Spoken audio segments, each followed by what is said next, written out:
سب سے پہلے ہماری عقائد میں سبق نمبر 2 ہے اللہ تعالیٰ کی صفات۔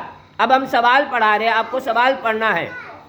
تمام جہانوں کا رب کون ہے؟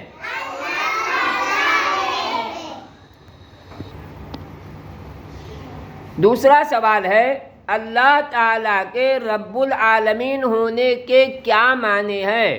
تو یہاں ہم جواب بولیں گے رب العالمین ہونے کے یہ معنی ہیں کہ وہی سارے جہانوں کی پرورش کرنے والا ہے۔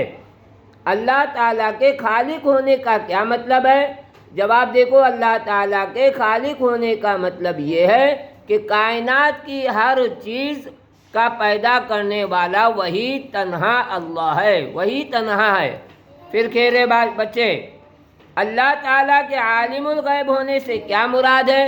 تو یہاں دیکھو اللہ تعالیٰ عالم الغیب ہے، یعنی ہر کھلی ہوئی اور چھپی ہوئی چیز کو جانتا ہے۔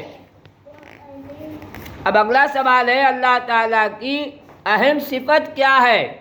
اللہ تعالیٰ کے ساتھ کوئی شریک نہیں، وہ ہمیشہ سے ہے اور ہمیشہ رہے گا۔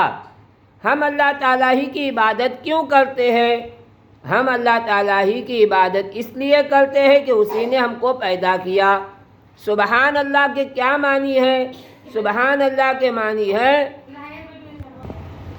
سبحان اللہ کے معنی یہ ہے کہ اللہ تعالیٰ ہر عیب سے پاک ہے، اس کی کوئی بیوی یا اولاد نہیں، نہ اس کے والدین ہیں، نہ ہی اس کے کوئی رشتہ دار۔ الحمدللہ کا کیا مطلب ہے؟ الحمدللہ کا مطلب یہ ہے تمام تعریفیں اللہ تعالیٰ ہی کے لیے ہے۔ لا الہ الا اللہ کے کیا معنی ہے؟ لا الہ الا اللہ کے معنی ہے اللہ کے سوا کوئی معبود نہیں۔ اللہ اکبر کا کیا مطلب ہے؟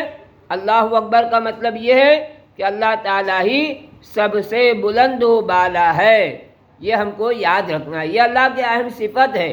اس صفات کے ذریعے ہم اللہ کو یاد کریں گے، اللہ کو پکاریں گے۔